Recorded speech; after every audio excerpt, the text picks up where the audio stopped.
আসসালামু আলাইকুম প্রিয় দর্শক, দেশ ও দেশের বাইরে যে যেখান থেকে আমার এই ভিডিওটি দেখছেন সবাইকে এগ্রিকালচারাল ফার্ম টিভির পক্ষ থেকে শুভেচ্ছা অভিনন্দন।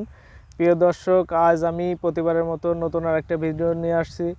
এতে দেখাবো কিভাবে আলু চাষ করতে হয় এবং আয় ব্যয় এবং কতটুকু লাভবান হওয়া যায় ডিটেলস দেখাবো। তার আগে যারা এখনও আমার চ্যানেলটি সাবস্ক্রাইব করেননি প্লিজ সাবস্ক্রাইব করুন এবং পাশে থাকা বেল আইকনটি ক্লিক করুন। প্রিয় দর্শক, চলুন আমরা কিভাবে আলু চাষ করতে হয় এই পুরো বিষয়টি একজন অভিজ্ঞ কৃষকের কাছ থেকে জেনে নেব। তো চলুন আমরা কৃষকের সাথে কথা বলি।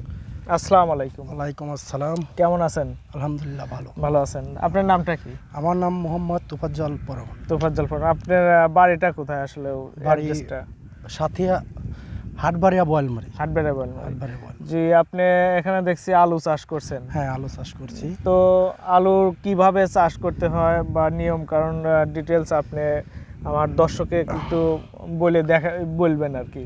আলু প্রথম বইটা চাষ করতে হয় 4 খান 5টা চাষ করতে হয়। মাটিটা জর্জরে হতে হয়। হ্যাঁ, ঠিক আছে। জর্জরে হওয়ার পরে তারপরে আলুটা হয়তো বড় আলু হলে 4-5টা ঢুম দিয়ে। আচ্ছা সেটা আচ্ছা ঠিক আছে। তো আপনার যে চাষ করার পরে আপনি সার কতটুক সার চাষ করার পরে আপনার সার হয়তো শতাংশ লাল সার আর হইলো কালা সার শতাংশ দিয়ে তারপরে লাগাতে হয়। মানে শতাংশ 2 কেজি পরে 1.5 কেজি পরে এইভাবে লাগাতে হয়। আচ্ছা, তো 1 বিঘা ইয়েতে বা 1 শতাংশ জমিতে কতগুলো বীজ লাগে? কয় কেজি বীজ লাগে আলুর? ওই তো আপনার দেখা যায় 5 শতাংশ, দেখা যায় 2.5 শতাংশ, 1 শতাংশ 5 কেজি হয়। 5 কেজি হলে হয়। তো আপনার এই আলু আপনি কি জাতের আলু চাষ করছেন এখন? আলু সূর্যমুখী আলু।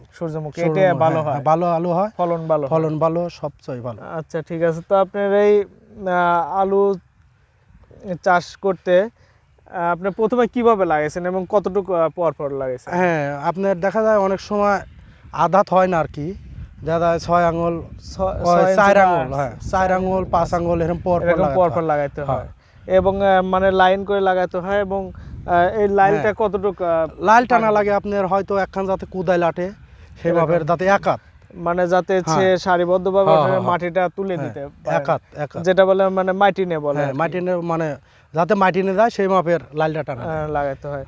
তা আলুতে আপনি কোনো সেচের প্রয়োজন আছে কি? হ্যাঁ, সেচ দিতে হয়। সেচ দিলে মানে ফলনটা ভালো হয়।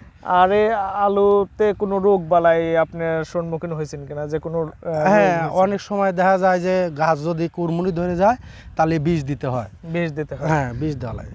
এটা যে আলু মানে আলু উঠানোর সময় যে কিছু আলুতে মানে দেখা যায় যে গর্ত হয়ে আছে। গর্ত মানে ওটা পোকা লাগে। ওই পোকার জন্য কি আপনারা কোনো আলাদা? হ্যাঁ, এই জন্য দানাদার বীজ আছে না, এটা কি চাষের সময় দিতে হয়? চাষের সময় লাগানোর সময় দিতে হয়।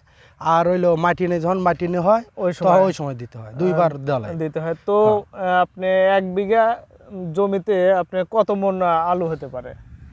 ফলন কয় মণ হয়? 1 বিঘে তো দেখা যায় গাছ বুঝিয়ে আলু হয়, অনেক সময় দেখা যায় মেলা হয়, অনেক সময় কম হয়। তাও কত 50-60 মণ এরকম? হ্যাঁ, 50-60 মণ, বেশি হবে। তো আপনার 1 বিঘেতে মোটামুটি খরচ কেমন হয়? মানে খরচ ধরেন এবার খরচ একটু বেশি। হ্যাঁ, এবার আলুর দাম বেশি, এই জন্য খরচ এবার বেশি। মানে আলুর বীজটাও মানে আলুর দাম বেশি কিনছেন এখন সেভাবে। তো বর্তমান প্রাইস আসলে আলুর প্রাইস তো অনেক বেশি।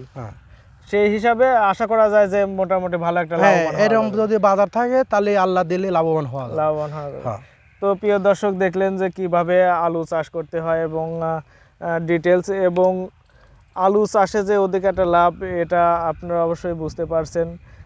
তো প্রিয় দর্শক, আপনারা এই কীভাবে আলু চাষ করতে হয় এইটা দেখার জন্যই বারবার আমার ভিডিওটি দেখেন এবং তারপরে যদি না বোঝেন আমার কমেন্ট বক্সে কমেন্ট করেন, আমি আপনাদের ইনশাল্লাহ উত্তর দেওয়ার চেষ্টা করব। আর সবাইকে ধন্যবাদ জানিয়ে আমি আজকের ভিডিও শেষ করছি। আল্লাহ হাফেজ।